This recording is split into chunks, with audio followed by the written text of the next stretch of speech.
जो अटल जी भी नहीं कर पाए, जो इंदिरा गांधी से नहीं हो पाया, जो नेहरू, राजीव गांधी, वीपी सिंह नहीं कर पाए, मोदी ने कर दिया। नेहरू का, नरसिम्हा राव का, इंदिरा का, अटल जी का, सबका बदला ले लिया पीएम मोदी ने।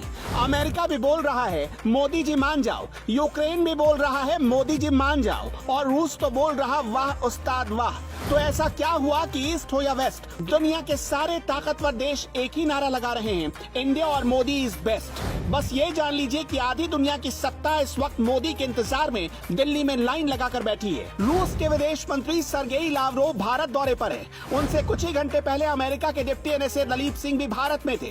ब्रिटेन के विदेश सचिव एलिजाबेथ ट्रस भारत में है। ऑस्ट्रेलिया के व्यापार मंत्री डैन तेहान कहते हैं कि भारत हमारा साथ दे।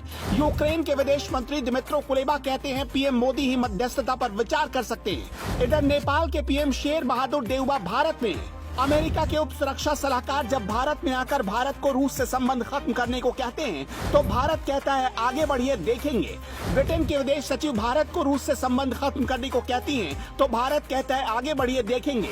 रूस के विदेश मंत्री भारत में मोदी का इंतजार करते हैं और कहते हैं स्विफ्ट पेमेंट सिस्टम बंद है, मोदी जी रुपया रूबल ट्रेड विंडो खोल दीजिए, और भारत हाँ कर देता है। रूस के विदेश मंत्री भारत मोदी से मिलने आए तो पुतिन के हाथ का एक खास तोहफा मोदी के लिए लेकर आए। यानी आधी ताकतवर दुनिया भारत में खड़ी है, मोदी से मिलना चाहती है और मोदी से एक मुलाकात पर ऐसे खुश हो जाती है जैसे मुंहमांगी मुराद पूरी हो गई हो। क्या अब भी शक है आपको? लेकिन मोदी से टकराने वाले पड़ोस में क्या हो रहा है? इमरान खान की कुर्सी हिल गई, जल्दी जाने वाली है। श्रीलंका में घनघोर आर्थिक मंदी छाई है। नेपाल चीन से बचने के लिए भारत के पास आ चुका है। यही तो है मोदी पावर।